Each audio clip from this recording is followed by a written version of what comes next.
There we go.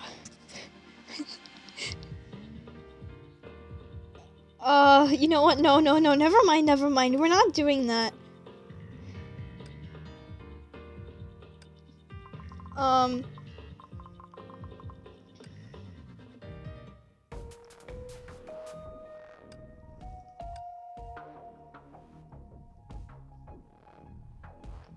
let's read this. I haven't read this yet. Oh. A few weeks later. Faint, still clouds dotted the sky, as if saluting the sight beneath. Breezes brushed past blades of grass, as if whispering prayers to them. Today we are gathered here today in the memory of our mutual friend and perpetual Huron. Teresa gazed solemnly at those who were present in the front. On the marble platform behind herself rested a broken great sword. We shall not retell her life story nor enumerate her accomplishments, because we already know them by heart. I only want to share the moments I spent with her. When I first met her, she was a foot soldier in the Valkyrie's assault squad. She had childish eyes like we once did, but her eyes changed after a mission. Back then, she had so many options. I only offered another option. I offered her at post at St. Freya, but I soon regretted my decision. As a teacher, she would often be late for class and stay out all night or have a hangover. I confiscated so many things from her that they packed an entire storeroom. Although the students liked her, she still gave me a headache. She surely wasn't a model teacher. She still was one, though, right? Teresa closed her eyes, and then the memories of those days reoccurred to her. But it was a teacher like her that saved her students. It was a teacher like her that taught us the meaning of camaraderie, fighting, and hope. She showed us all the beautiful things in the world. No teacher was and will never be better than her. Amen. Teresa turned to face the marble platform.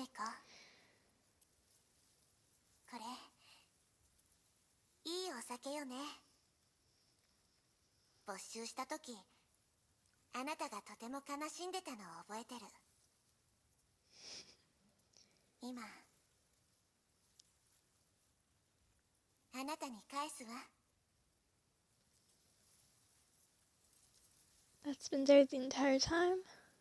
Teresa walked aside. The confession of the breeze lowered the tenderer blades of grass. Kiana walked up and gazed at the broken greatsword. It once brushed past her. The crackling was still ringing in her ears. Final lesson. She tightened her grasp on the vessel. Once doubt made me make mistakes, and fear made me lose myself. It was you who lit up my world and showed me the way in the quietest of nights. You told me how to carry on. Simiko.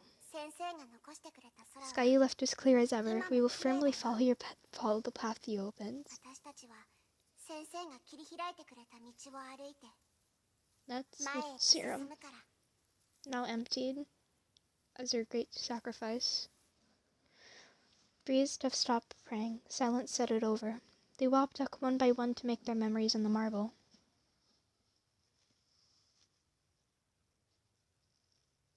They were consumed by the times that have gone, and seldom spoke for the rest of the morning. The sparse clouds disappeared unknowingly. The sky remained a clear blue until it was engulfed by sunlight. Kiana did not dream that night.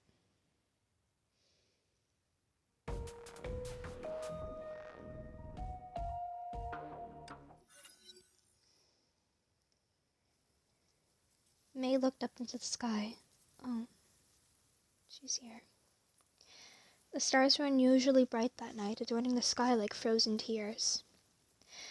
Certain that she was alone, she approached the broken greatsword. The marble stood in a bed of flowers that represented memories. May bowed lightly and walked to the platform. I'm sorry, Miss Himiko.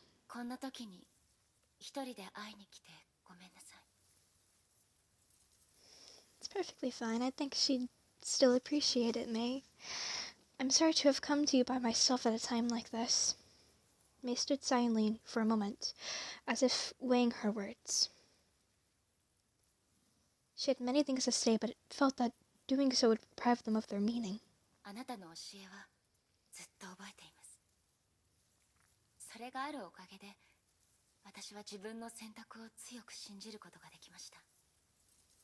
I've always honored your teachings. They enabled me to stay true to my choices.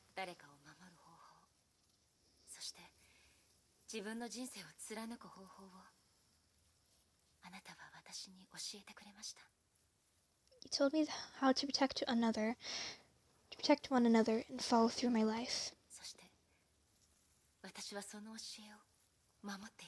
And I did exactly that. May took a deep breath. There are things that you didn't want to say yet.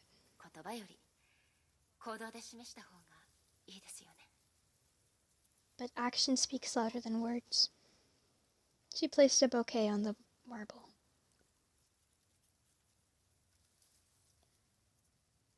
Oh.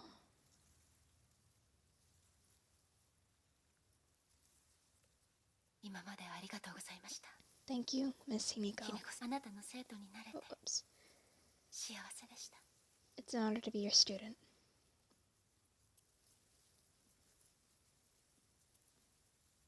She bowed one last time. Her farewells shook the night air and the marble. She then faded into the starry night.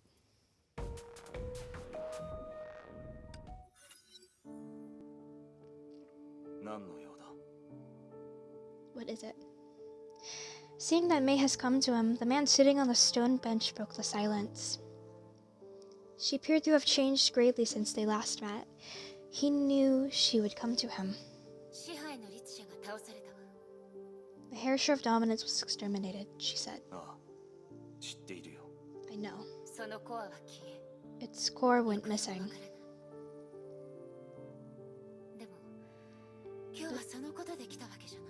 That isn't what I came for today. But do you want to know?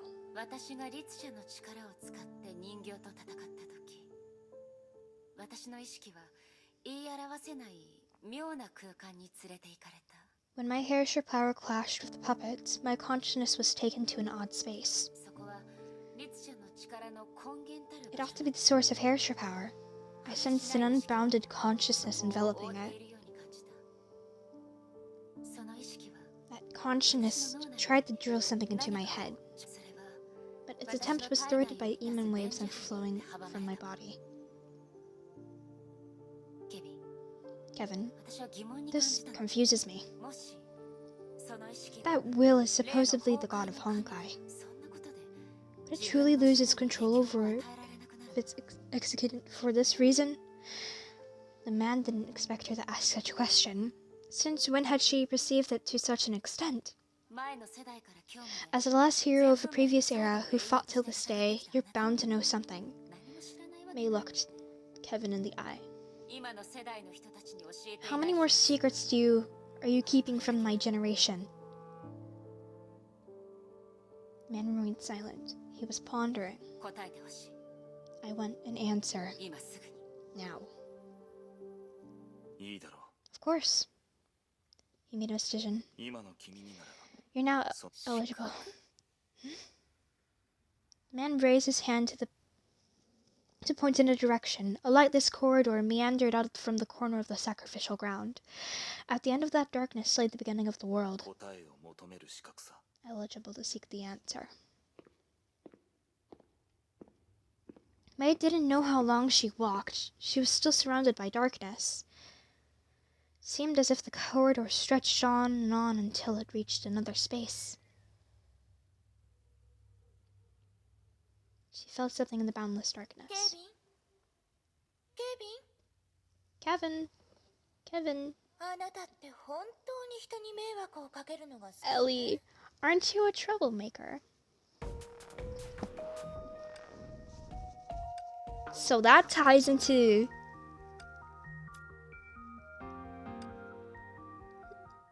this place, don't it? Don't it? Nice.